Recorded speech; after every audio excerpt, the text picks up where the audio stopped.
in 2001, and I remember driving up to Lancaster on the M6 in two cars.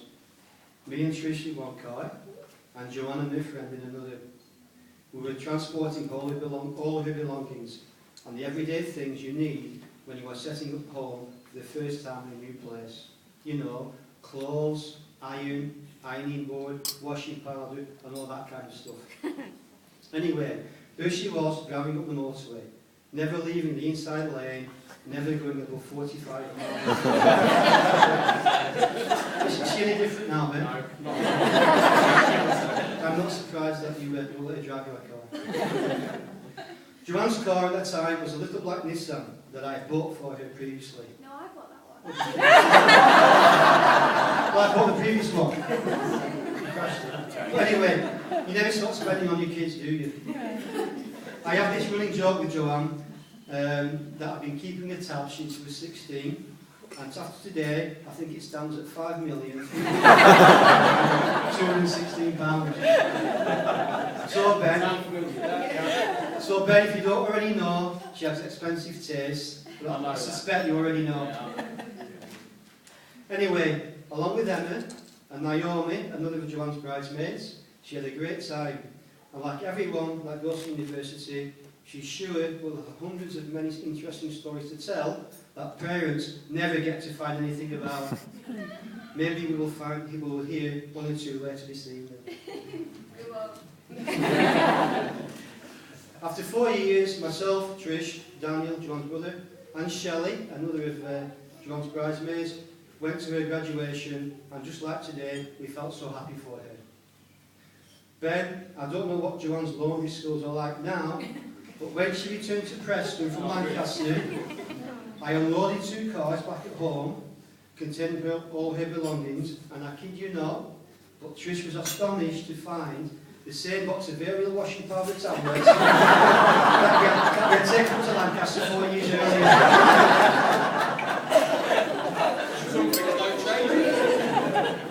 I've heard you do your own washing now.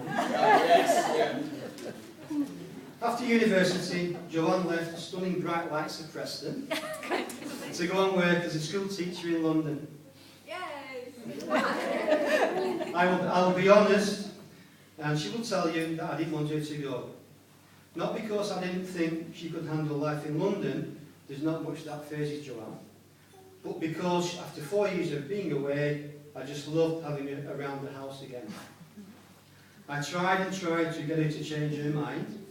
On one occasion, I remember saying to her that I thought she should perhaps look for a job in the Lake District, where the children are bound to be well behaved. And you can of course still live at home, rent free if necessary. I must have had a pint or two. Of course, this was all pure fanciful thinking on my part, and I knew that going to London to pursue her career and to enjoy new experiences was the best thing she could do. I also knew it was probably the best for my wallet, as that tab will probably up to £7 million or something. And of course, if Joanne had not gone to London, she would not have met Ben. Ben Hardley. A man after my own heart. Although having said that, I am not certain that I would have hung around like you did after your first date. That might get a mention in the moment. Is it true, Ben, that on your first day, number 1, she kept you waiting for an hour and a half? Very true, yes. That she called you by the wrong name?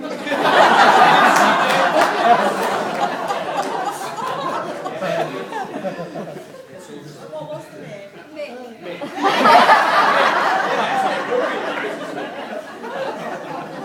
That you went for an Indian restaurant and she ordered a vindaloo? All true. That she talks about Preston North End being the best team in the league, and that after 2 hours she had convinced you they were.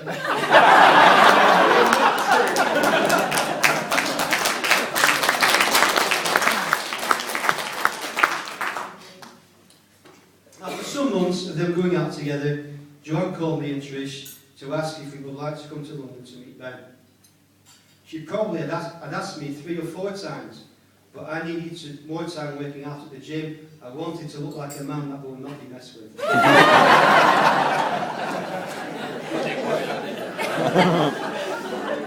Anyway, we eventually met at the Porterhouse pub in Covent Garden. It was an easy meeting, everybody was dead relaxed, and we hit it off straight away.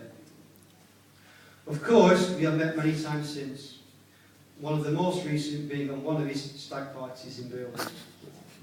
I had met Jude earlier in the year, but this was the first time I had the pleasure of meeting Ben's dad, Nick, and many of his best mates who are here today. The activities laid on were just up my street. I won't say anything about what happened, as I don't want to steal the thunder from anything that Aaron and Dave might say. Right. And anyway, what goes on at these types of do's should remain classified and within the group. But needless to say, we had a fantastic time, and if I needed any further confirmation, which I didn't, that Ben was just the type of guy that I would have chosen for my daughter, then after this trip I was left in no doubt, which is just as well as suppose. Ben is considerate, sensible, reliable, and loves Joanne very much, very, very much. He's really a fun person to be with. He likes his music, he's sports mad, has good mates, likes to joke and a laugh. He has a good job, works very hard, and has career aspirations. So, not bad, eh? What more could me and Trish have asked for? So, Ben, welcome formally to the family. Although, as far as we're concerned, you will be part of the family for quite a while. A lot of effort has gone into making this special day that John and Ben deserve, and I would like to make a particular mention of a few of the people concerned. Nick and Jude have made a big contribution towards the success of today, and I would like to thank them for all they have done.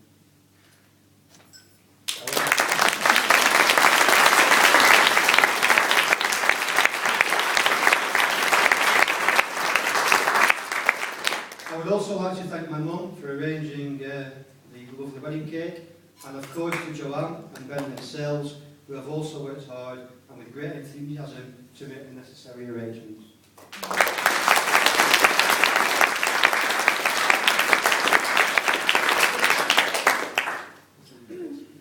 I would also like to thank Rebecca at the Marriott Hotel, who has helped tremendously and who lastly has handled our searching questions about the outside decoration with great diplomacy and satisfaction. Thank you, Rebecca.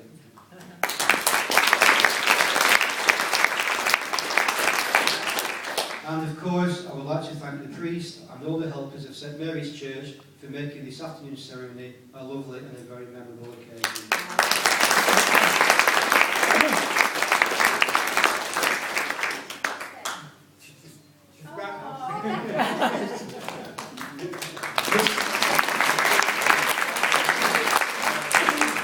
Just before I finish, how am I fixed for time?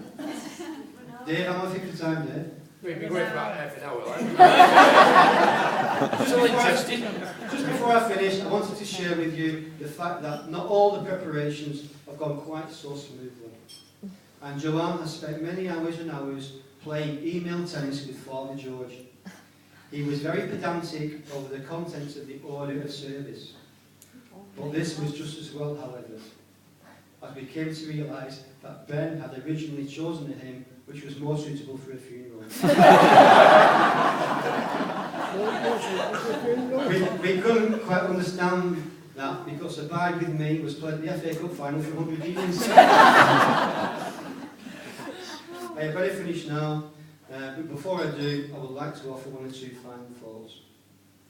Marriage is the meeting of two minds, of two hearts, and of two souls. It is clear that John and Ben are a perfect example of this. May they be blessed with happiness that grows and with love that lasts. I wish them happiness for today, the fulfilment of all their hopes and dreams for tomorrow, and love and happiness always. It is now my pleasure to propose a toast to the happy couple.